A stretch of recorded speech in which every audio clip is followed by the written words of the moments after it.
Pyramid course. Coach uses a pyramid course for some body control and catching. And what they're going to do is they're going to catch the ball once, going one way, throw it, catch it again, and then go deep. And he's going to purposely make them catch the ball over the shoulder. Good catch. And then he drops it. So we're trying to use body control here, switching directions quickly, and then throwing the ball back and getting upfield and catching the deep ball. Have a little competition. The kids enjoy it. Good catch. Again, throwing the ball across, change your direction, catch the ball again, get rid of it and get deep. Throw the ball deep and over their shoulder and go up for the ball at its highest point. Again, we also will do this from this direction right here. We'll run them the opposite way. Again, a lot of the drills we're running on the tape today are only run from one direction to save time, but you want to run them from both directions. Keep the ball close to your body and focus. Another way to run this drill, if they drop one of the balls, they're done with the drill. Meat grinders, we want to catch the backs in a position where they have to concentrate and focus. Want to put a back in here and have two linebackers with bags simulating backers, pushing them, hitting them. We want to throw 10 in a row and see how many they can catch. They keep track and the next man goes in and the winner gets a little incentive at the end of practice. Again, we want to focus on getting a frame for the ball, watching the crosshair of the ball come between our forefingers and our thumb, squeezing the ball, tucking and tapping it. If the ball is thrown below the waist, we want to get our thumbs out and still secure the ball. We can challenge the players by throwing the balls at different places. We can throw it at 12 o'clock above their head, we can throw it to one side at 3, and then below at 6 and at 9. Settle and noose, we're going to teach the backs to get off and right past the line of scrimmage where they run through and get into where the linebackers are. So sometimes we'll start the running backs here and they'll have to go find a space between the linebackers. To settle down, sit down with their hips a little low, get a target up to the ball, frame it, catch it, tuck it, tap it, and get up the field. So there's different ways to run this drill. We can get again, the running backs can start back here and get upfield through a scrimmage line and then go both ways if we want to do that. This is the end of the route. We also could run it from the beginning of the route if we so desired, but we're trying to get a lot of reps here. Quick foot movement, lower the hips, change direction, find the open spot, tuck, tap, and get up the field. Again, we're trying to use concentration. You could add a person with a bag to pop them as soon as they catch the ball, get them to focus. All right, one-hand warm-up. We're going to include the receivers and the running backs together at the beginning of practice. This is pre-practice, usually 15 minutes before anybody hits the field, and we're trying to catch the ball with one hand. We're trying to focus on the ball, use some body control, and catch the ball with our upfield hand, one hand only. We'll run this drill half speed like this to begin. The next step is we'll run at half speed, but we'll put the receivers, instead of on the hash here, we'll put them at the top of the numbers where the distance the ball travels is a little farther. And then phase 3, we'll go full speed at the bottom of the numbers. So again, coaching point is we want to catch with one hand. We want to focus on our upfield hand. We want to throw it no more than 10 to 15 yards in the air to begin.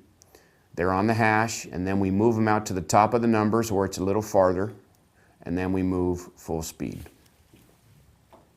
Over the shoulder, we want to teach them to catch the ball over their shoulder. And we're going to use this as an end of the route drill for more reps and more benefit of the drill if we have them out here instead of a full route where it takes a lot of time. This way we get a lot of reps. They can only use one hand when we do this to begin. Okay, it's just like the drill we ran, but tighter quarters and more reps for the receiver coach. Now he may or may not emphasize one hand here. The last receiver caught it with two hands. Yeah, we're trying to catch it with one hand. If they have to use two, they can. So coaching point is, if we don't run it before practice, coach may run it during practice in an individual. He's also going to switch sides and run it so they catch the ball over both shoulders.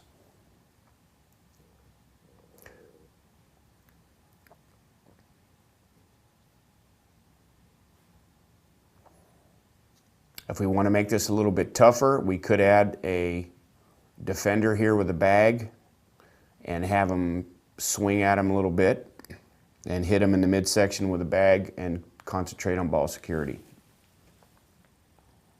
Opposite hip, we're going to work on catching the ball when the ball's thrown poorly to our opposite hip. We're just trying to catch the pitch or the ball on the opposite hip. It's going to be behind him on purpose, and we're trying to reach back with no loss in continuity of movement. So this would be a pitch or some type of pass that's behind them at waist level where they have to reach back and continue down the line. Again, we're going to run this both directions.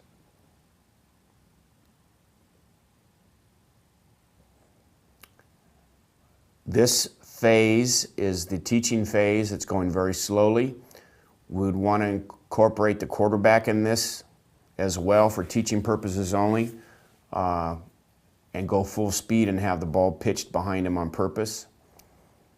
Of course, you don't want to have the quarterback do that a lot to develop a bad habit. We want to increase the speed of this drill. Sideline catch, we're going to teach the receivers to catch a ball on the sideline. Okay, the receivers and the running backs will run this drill.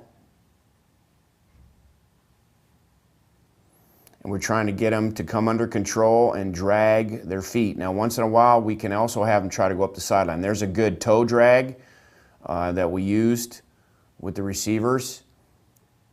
Backs are going to be catching a lot of passes in our offense. We want to make sure that they can anticipate the sideline, use some body control, and stay in bounds. The next thing we'll do is ask them to go up the field if they can do it. We'll catch the ball and try to keep our body in bounds and get up the field so our momentum doesn't take us out. There's a good one right there. Now another thing is they're going to the right. We do want to switch this drill again and have them go to their left and catch the ball. So we would move the coach to this side of the drill over here and throw it the other way. Now what we've done here too is we've moved the trash can a little closer. It's more challenging. They have less time to recuperate and get their feet down. And we'll try to run this drill in phases where we start the cone back and then we get it tighter. Now here we've switched directions. There's almost no chance to get up the field, but we're working on keeping our feet in bounds and catching the ball. Very good job with 2 feet here. We can use a toe drag if necessary. There's good 2 feet. And we're going to run this together with the running backs and the receivers for body control. Again, the quarterback is standing probably 10 yards away for a high amount of reps. Sometimes we'll have 2 quarterbacks doing that. We tried to get upfield on that. If you want to challenge them, you can certainly do that. But the tighter, we can't get the trash cans here too much tighter, it gets real tough. But we try to get it as tight as we can, and the better they get, the closer they can do it.